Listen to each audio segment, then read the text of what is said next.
following podcast is for informational purposes only. The contents of this podcast do not constitute tax, legal, or investment advice. Take responsibility for your own decisions, consult with the proper professionals, and do your own research.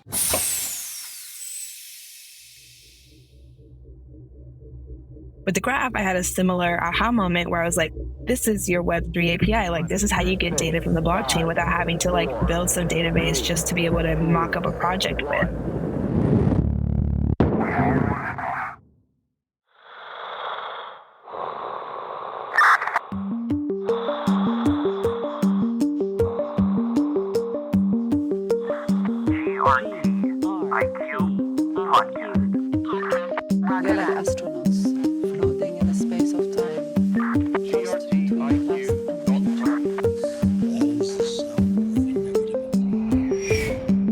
Welcome to the GRTIQ podcast. Today I'm speaking with Cami Ramos Garzon. And as you may already know, Cami recently joined Edge and Node, a core dev team working on the graph, where she'll be working alongside Nader Dabit, a former guest of the podcast, in the important role of developer relations. If you're active on Twitter or TikTok, then you likely already follow Cami and know about her move to Edge and Node. Cami is widely respected by the developer community, and she gained some early notice in the graph ecosystem after publishing a blog titled The Complete Guide to Getting Started with the Graph back in February. During our discussion, Cami talks about her journey into tech, which included some time at PayPal and an incredible story about how she became the first DevRel there. We also talk about her role at Edge and Node, her vision for the graph in Web3, and her inspiring work at the nonprofit STEM Tank. We began the conversation by talking about two talks Cami recently gave, one in Miami and one in Amsterdam, that picked up a lot of attention online. So I recently gave my first ever talk at React Miami, followed by my second ever talk at ETH Amsterdam at DevConnect at one of the events. And it was such a great and fulfilling and positive experience. I was really nervous about giving this talk because it was going to be my first time speaking to kind of my peers in the technical world. I'm used to speaking in front of children because, my background is in education. So I've been doing lectures and talks like that, but I've never done it in front of my peers. So I was super nervous, but it went really well. A lot of people that I'm friends with on Twitter and have just seen online were in both Miami and Amsterdam, and everyone was really, really supportive. And in Miami, I did kind of a general talk called GraphQL in Web3 and showing people how GraphQL is used in Web3 and kind of just trying to showcase that the skills that Web2 developers have and React developers have are really easily transferable to Web3 with something like the graph.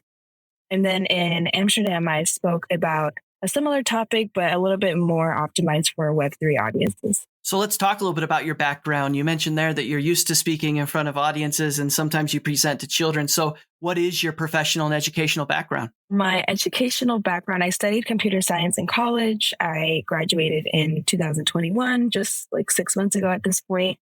I went to community college and then transferred to a 4-year. And that's something that I love to bring up because I want more students out there to know that community college is a really amazing option to, kind of getting to that degree with the least amount of debt possible or no debt at all. And as far as my professional career, so before starting my engineering career at PayPal on the checkout team, I actually had taught kids how to code for the last 5 years before that. I have a nonprofit called STEM Tank, whose mission is to increase the number of Black and Brown technologists. And we offer free after school and summer programs for kids here in the East Bay. And prior to engineering, I was doing that full time with companies like Boys and Girls Clubs and then for my nonprofit. Well, there's a lot to talk about there. So let's focus in first on the tech part of it. Why did you decide to pursue a career in technology? I really just decided on that for money. I grew up in the Bay Area and I kind of saw gentrification happen before my very eyes. And once I was old enough, I understood okay, all these people work in this thing called tech and they all drive Teslas and they all do this thing called coding. So when I was in high school, my plan up until then was to be a teacher. I've always wanted to be a teacher. I've always felt like that was my calling. But then I got old enough and realized teachers don't get paid enough and it's just a really hard life. So I was like, okay, what can I do that's going to make me a lot of money? And luckily I was in the Bay Area. Luckily I was exposed to engineering because of that. And I decided to do engineering and I exposed to it for the first time in high school, where my history teacher assigned us an hour of code for extra credit. And I did it for the extra credit and realized like, okay, this is actually something I think I could see myself doing. It's something that isn't like too crazy or too hard, because I think prior to then I just imagined coding how they, show in the movies like the Matrix and like all these crazy things that don't even make sense. But when I actually did it, I was like, okay, I could do this. So that's why I went into it. So you mentioned that your first love is education and teaching. What do you think it is about educating and teaching that draws your passion and interest? I really don't know. I think it's just like something inside of me, like something innately part of who I am as a person, because my mom would tell me stories about how I would line up all my teddy bears in my room, like sit them down against the wall and then stand up in front of them with a little whiteboard we had and teach them stuff. So it's something that I've been doing since before I even, I think, had the concept of like, I want to be a teacher. It's just something that I've done. And I'm also the oldest of 4 siblings. So I think I kind of also fell into that role naturally, like being the oldest sister and being the oldest sibling. But what I love about it is just being able to see someone's kind of face light up with like learning something new, especially with technology and how it's kind of been gatekept for a long time, how certain students, haven't had equal access to this type of education. The social justice kind of aspect part is what really makes me the most happy about being able to teach people how to code. So you mentioned that you spent some time at PayPal. What did you do at PayPal and how was that experience? I was an engineer on the checkout team. So generally that means when you see that pay with PayPal button, that's the experience that I was working on. And it was an amazing experience. That was my first engineering role in college. I started off as an intern my junior year and then returned as a full-time engineer immediately after. And it was a really supportive and amazing place for, someone at my stage in their career to grow. I had really great managers, really great directors, really great teammates. I really can't say enough good things about my experience there. I feel like it really helped me level up my engineering skills. In preparation for this interview, we talked about your time at PayPal and how you eventually became one of the first DevRels there. It's an incredible story. How did that happen? Yeah, so similarly, kind of tying into this education piece. So like I said, I was an intern one summer, and then by the next summer, I was a full-time employee. And then we had a new wave of interns, and I knew how challenging and difficult and scary it was to be an intern and kind of be thrown into this professional engineering world for the first time. So I was the designated mentor for one of the interns on our team, and she would Slack me with questions sometimes about JavaScript. And I thought it would be better to just set up some face-to-face time, like a JavaScript office hour where we could chat about these things instead of her trying to figure it out on her own on Slack. So when I set this up, I invited the other intern on our team and then just decided if I'm going to invite these interns, I might as well just make the invite public, and whoever wants to can just show up and learn about whatever we're talking about that day or that week. And it ended up being like 70 interns were showing up to my office hours, and it kind of morphed from specific questions to just like general lectures about different topics in JavaScript, where people could come in and listen and see examples and ask questions. And yeah, I did that for almost an entire summer. And one day my manager Slacked me and was like, hey, can you jump into a meeting real quick? And I was like, oh no, this is bad. Like this never happens. Me and my manager have one-on-ones. And then, at the time I'm like, I'm a junior engineer. Like there's nothing for me to give my opinion on or anything. Like, why do they want to talk to me? And then I get on the call and my director's on the call. And I'm like, oh yeah, this is super, super bad. Like, why is my director on the call? Like, I definitely haven't done anything director worthy besides like getting fired. And I was pretty sure I was going to get fired. And it was quite the opposite. When I got on the call, my director, who was new at the time, so I didn't really know him, gave me this like really wonderful, heartfelt kind of speech about the work that I was doing with the interns and how he was just really supportive and happy that I was doing it, and asked, how his org could support me. And I mentioned like, I want to do this thing called DevRel, but at PayPal, we don't have a DevRel team. So maybe there's something similar that I could do. And he brought up that we don't have a DevRel team right now, but it's actually in process of being formed. And I think like a month later, that's how I ended up being the first engineering hire for the DevRel team. It's an incredible story. I'd love to know what went through your mind after making the offer to one individual and then showing up to, a room full of 80 or more people. What was that feeling like? Oh, it was such a good feeling. Like as a teacher, as a, someone who wants to like just generally share knowledge, the more people that come, the better it is because you're maximizing your goal, just to like make sure that the biggest number of interns is learning what you want them to learn. So it was really an amazing feeling. And the interns were great. I still remember a lot of them and still like chat with a lot of them on Twitter. And yeah, the thing that makes me happiest though is I know for a fact that I helped them. And I know for a fact because I was in their position just a year ago. And I was really, really nervous and like not confident about what I was doing because it was so new. Well, I think what I love most about that story is it tells listeners a lot about you and the way you approach things and navigate situations in your own life. It seems like this beautiful marriage of your two passions coming together at the right time. When you talk to friends and family about being a DevRel, what do you tell them you do? What is a DevRel? So what I tell people, kind of my go-to answer is I work to build really strong relationships with other developers in the community and am kind of just like a point person for people who want to learn how to use the protocol or technology that I'm working for. So specifically in Web3, there's always a lot of things going on. Things change really quickly. Things move at a really fast pace. And sometimes people just want to see an example, or sometimes people just actually want to see how you do it.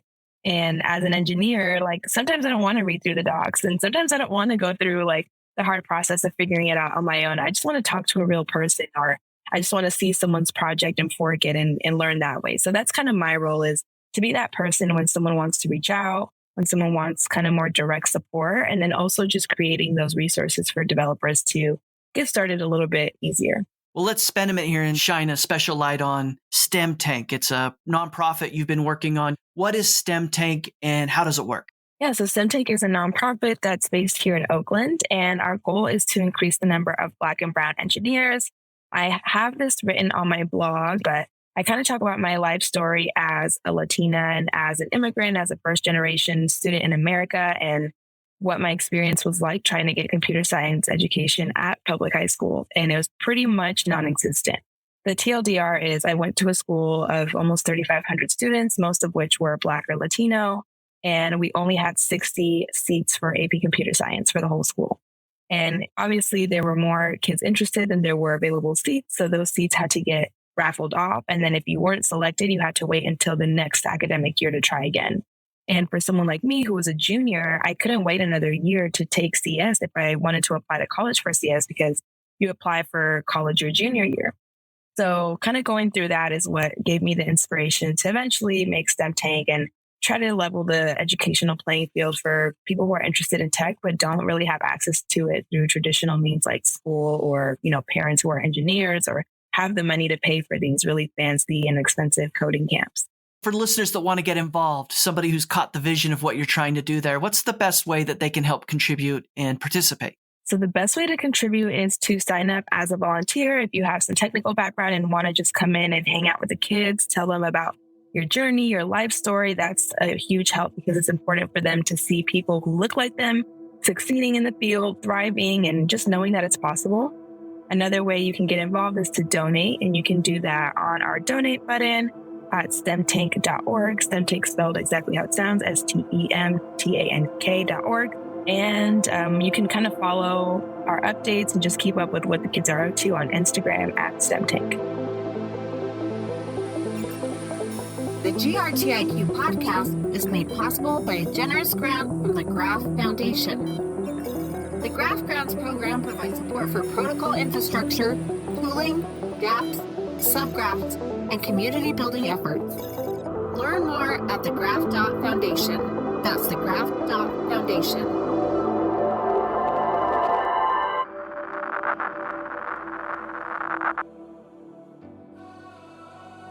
Hi, this is GRTIQ. By now, I'm sure you've either seen or heard about Graph Day and Graph Hack, but this is shaping up to be the Web3 event of the year. Just take a look at the sponsorships, the speakers, and the nearly $400,000 up for grabs in bounties. The mistake some of you will make is assuming that you shouldn't go to Graph Day because you're not a builder or you're not a developer. But I encourage you to reconsider. Graph Day is going to be an event you will always remember, with news and updates that will not only excite the graph ecosystem, but impact the future of Web3. You can find information about getting your ticket in the show notes or visit thegraph.com. See you there. Roger that.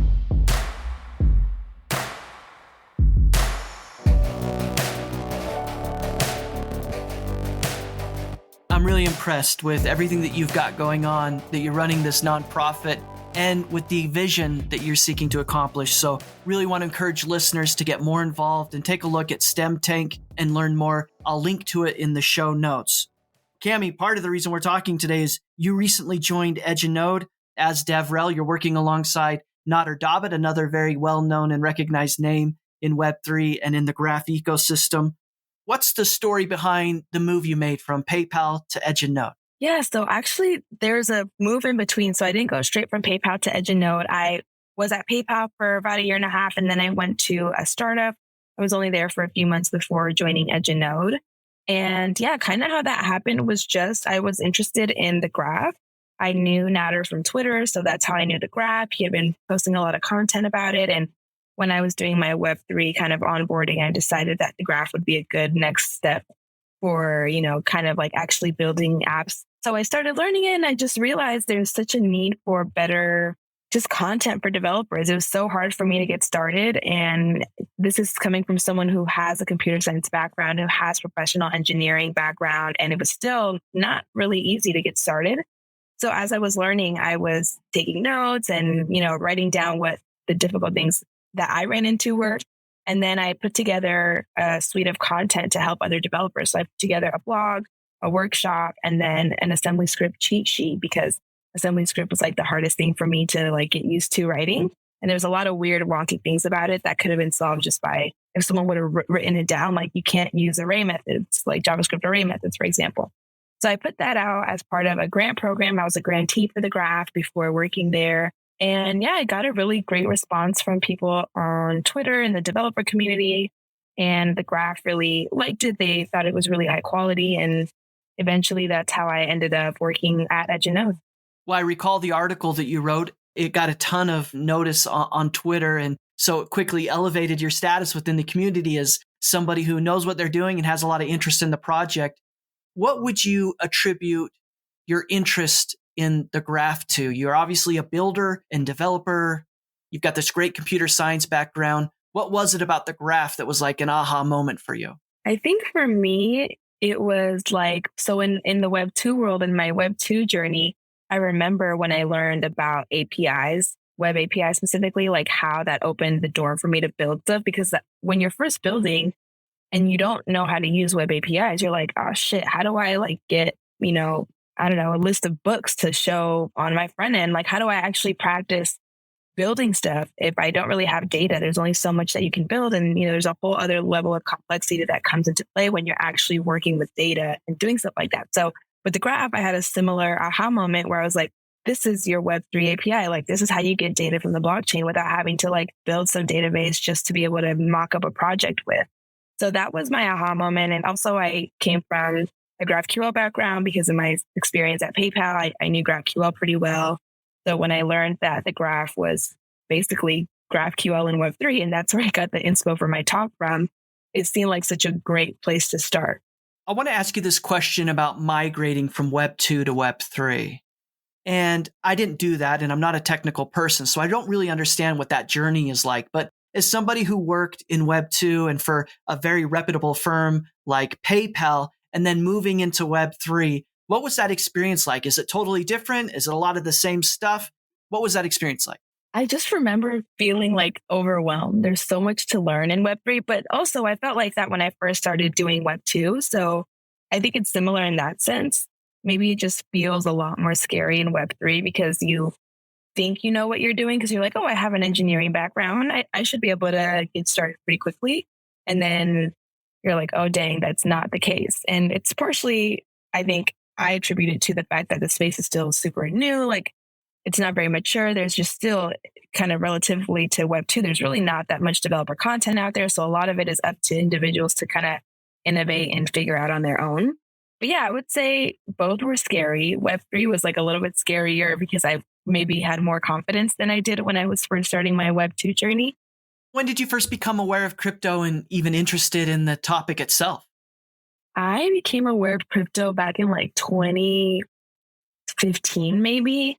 I know it was sometime before 2016 because 2016 I graduated high school and I definitely had crypto before that. I have like this really vivid memory of me being on BART, like looking at my crypto wallet, like before school. So I know it was like sometime in high school and it wasn't my first year of high school. So it was either 2014 or 2015 when I first became aware of crypto, when I first started buying crypto.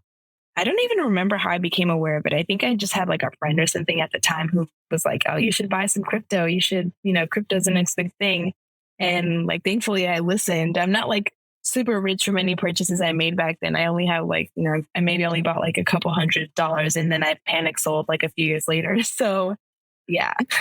So this move into Web3 is interesting because, there's a lot of debate about what Web3 is, how you define it, and how you contrast it with Web2. How have you thought through that, the ways in which Web3 is different from Web2? Yeah, I think there's a lot of ways. And the two that stand out the most for me are this notion of one, like putting money on the internet. I think with Web2 or even Web1, I guess, we saw things that were not on the internet before being put on the internet. So things like movies. Movies were now available on the internet. Being able to have video calls, like now video is on the internet. Music is on the internet. So for me, Web3 is this that stands out the most is like this notion of putting money on the internet and making it something that's native to the internet. And then two, more recently, actually, I started thinking about really one of the benefits and one of the things that stands out to me about Web3 is the ability to permanently store something. And that sounds kind of weird. And some people ask on Twitter, like, what would you even want to permanently store? Like, what is worthy of storing past your own lifetime? Or, like, what do you need to store permanently that's so important? And for me, it's like, when you look at history and you see like what's happened in the world, and literally people have gone and destroyed history and destroyed libraries, burnt down libraries, like, hit the nose off statues in Africa and have done like all this type of stuff to erase history and to build their own narrative of what actually happened. That to me, having an immutable stored record of anything is super valuable, but especially when we're talking about history, especially when we're talking about things that matter. Like right now, in some parts of the country, there's a book ban. Like you can't even access certain books where it's like with Web3, you could have these stored permanently and it doesn't matter who says that they're not allowed. They're always going to be available for anyone to access. So for me, that's kind of what stands out the most. Do you think the battle between Web 2 and Web 3 isn't a battle after all, that some Web 2 will persist into the future and Web 3 will exist alongside it? Or do you see it as a win-loss scenario where either it's going to be Web 2 or Web 3 and the world just needs to wait and see? No, absolutely not. They are complementary to each other, and Web 3 cannot exist without Web 2, like on a meta level, but also on a literal level. Like Web 3 still uses a lot of the protocols from Web 2. We're using a lot of the same standards as Web 2. So if you ripped away Web 2, like we would have to completely build, like we would just build that again. Like we would need all those same protocols again. So I don't think it's a war. I think hopefully that like as a community, we start to get past that. And I don't think it's really the Web 3 community. I hope maybe the Web 2 community can see that. At least the level-headed, like normal people in the space don't even think like that. And those are just like maximalists and extremists who we think are dumb anyway. Well, this idea of dApps is also very interesting, right? Because I think really when you look at the difference between Web 2 and Web 3, decentralized applications is one of these signals that there's something different happening here. When you explain and think through the difference between an app and a dApp, why do you think a world with dApps is more important than a world with Web 2 apps? I think a world with dApps are more important simply because we've seen the damage that can come with sharing and giving permission to all of our data to companies who have their own interests rather than companies whose interests, are more in line with their consumers. So, the greatest example of this, I feel like, is Meta or Facebook, where they literally sell your data to marketers. And then not only that, they like illegally or legally, right? Like we don't even know, obtain your data from other apps and then show you ads on Facebook that are relevant. And then it goes into this whole rabbit hole, like especially during the elections of like, what role did Facebook specifically play in the elections when they admitted to, letting politicians post ads that weren't true and run marketing campaigns that were just like not truthful. Just I think that's kind of the importance of like not giving away access to your personal data. And on top of that, us being more in control of what actually happens to an application that we're building on. And, I think Nader brought this up in a space or in a talk or something where, for example, if you wanted to build something with the Twitter API, if Twitter one day decides that they don't want to allow that anymore, then your whole app and, $1 million company that you were able to build off of that API is going to go bust. And so that's to say, like, kind of the permissionlessness aspect of it is also cool, where it's like, you don't have to rely on private infrastructure to run anything in Web3. Everything is public infrastructure, and you have a better guarantee that it's going to go on forever than in Web2. Inevitably, a developer will hear this episode and maybe they're already in Web 2 or they're just reluctant to build in Web 3 because they don't know how to get started. So if you could speak to that group of listeners, what's the best way to get started as a dev building for Web 3? I would say the best way, and this is not a shill, but it's true. This is how I got started in Web3 is the graph, because you don't have to learn a new programming language. I think a lot of people think, I have to learn Solidity if they kind of go down that route. And you can go down that route, but it is like a longer route to even get kind of your first level of satisfaction. Whereas with the graph, if you know JavaScript and you know GraphQL, which if you're a Web 2 developer, you probably do, or you know something similar enough where you can kind of catch on a little bit easier, you don't have to learn a new programming language, and you can start playing with data from the blockchain and just kind of smacking on a front end, and you're building in Web3. That's Web3. You're getting your data in a decentralized manner. You're indexing your data in a decentralized manner. And that's really one of the easiest ways, I think. And then to kind of take that a step further, it's really helpful to just be involved in the developer community, especially on Twitter, because then you'll just start discovering these protocols that do cool things that you can be like, okay, I can just literally add like 10 lines of code and now I have this feature from this decentralized protocol. A popular question I ask on this podcast is, how important do you think the graph is for Web3? But in your particular case, I want to modify this standard question to this. How important do you think the dev community is for Web3? It's the most important community to Web3. There's only so many builders that exist in the space right now that, the ones that are here are everything. And without them, we just wouldn't, literally, there would be no one to build what there is to build right now. There'd be no one to use these protocols. I think the developer community is everything. Talking about your role then as DevRel at Edge and Node, again, I mentioned Nader Dabit. You're working alongside him in building out that dev community. What are your kind of primary initiatives stepping into this role? And what does success look like for you as a DevRel at Edge and Node? I think for me, something that I really want to work on in this role, especially this first year, is to focus on new use cases for the graph. I think right now there's a lot of existing content and subgraphs around DeFi and NFT projects, which are really cool. But I would love to kind of bring a new perspective and a new ideas really just to how you can use the graph, because it's not limited to these things. And it's just been limited by, the experience and perception that a developer has. So I kind of want to just bring in new ideas. I'm focusing also on making sure that we have enough women in this space. We have more female subgraph developers, and just making sure that I'm making a concerted effort to be inclusive of all developers, because as a woman, I know kind of the difficulties that we face specific to being a woman and being a woman in a male-dominated space. I think that's a really important topic you bring up there, and I want to just ask a follow-up on it. Based on your experience, how inclusive is Web3 and crypto to more female voices, more female leaders versus maybe traditional tech or your experiences you've had thus far in your career?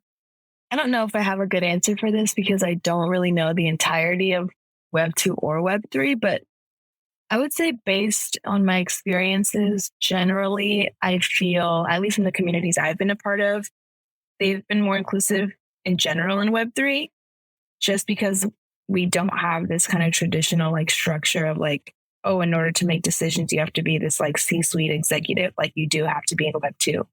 Like if you work at PayPal, you're definitely not making any meaningful decisions unless you're at the director level or above. And obviously those men tend to be overrepresented in those. And in Web3, at least in kind of like the communities of DAOs and, collectives that are working towards a common goal, there is no notion of like an executive, or there's no notion of like a board where only they make decisions. So I think because of that nature, I do feel like it's more inclusive to women and fostering leadership amongst women, because we don't have these like very stringent rules on who can actually do things in the company or in the org. Hi, this is Cami Ramos Garzon with Edge and Node. If my conversation with the GRTIQ podcast has been helpful to you, then please consider supporting future episodes by becoming a subscriber. Visit grtiq.com/podcast for more information. That's grtiq.com/podcast. GRTIQ podcast. Thanks for listening.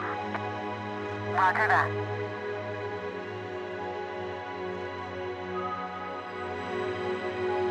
Well, I know one thing you're doing to get more women involved is Women Build Web 3. I know that's something you're very involved with. What is Women Build Web 3? Women Build Web 3 is a DAO that is focused on developing female and non-binary engineering talent in Web 3. And kind of the way that we're doing that is by providing education, opportunities, and funding. And we kind of see this as the trifecta for success, where you need to learn, right? You need to onboard, you need to build up your skills.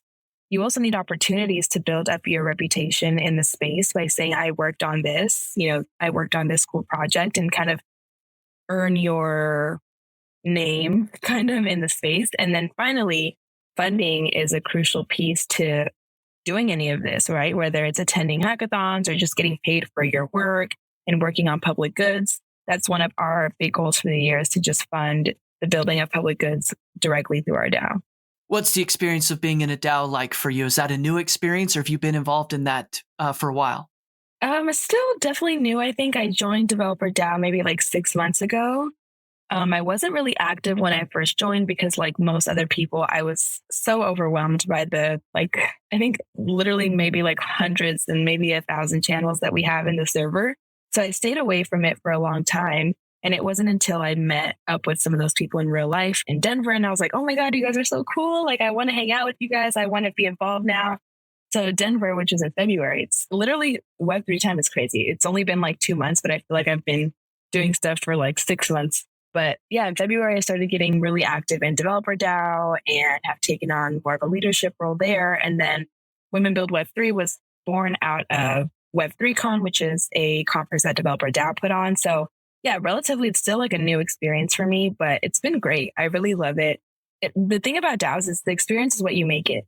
If you have the NFT or, whatever token makes you part of the DAO and you never contribute and you never participate, you're not going to have, a memorable experience. But if you go out there and find ways to contribute and find ways to connect with the DAO, you're going to have a really fun time. Well, I love the mission of Women Build Web3, and I want to encourage all my women listeners that are looking for ways to get more involved or to connect with people like Cami to check it out. I'll put more information in the show notes. If you could speak to the developers in the world about the future of Web3 and where you see this thing going, what are some of the challenges or advice you'd like to give them of how they need to kind of turn that corner and get to work building? The biggest piece of advice is just start somewhere. It's really overwhelming to get started and there's a lot to learn, but the best thing you can do for yourself is to just get out of the kind of paralysis of so many options and just pick something and do it. Whether that be you want to learn Solidity, whether that be developing subgraphs, whether that be NFTs, whatever it is that you feel kind of most compelled to do, just start and then get involved with the community on Twitter, because you're going to find people who are working on similar things. You're going to find people who are down to help you when you inevitably get stuck. You're going to find communities that are dedicated to the exact same thing that you want to do. So yeah, just get started, kind of push through that fear of something being scary and new and just start. And so many doors are going to open for you. Well, Cami, I want to finish with this question about your vision for the future. And you've obviously placed a bet here on Web3. You've migrated from Web2 to Web3. And I think you've also kind of placed a bet here on the graph and what you think its future holds. So what is your future vision for the graph and how it fits into Web3?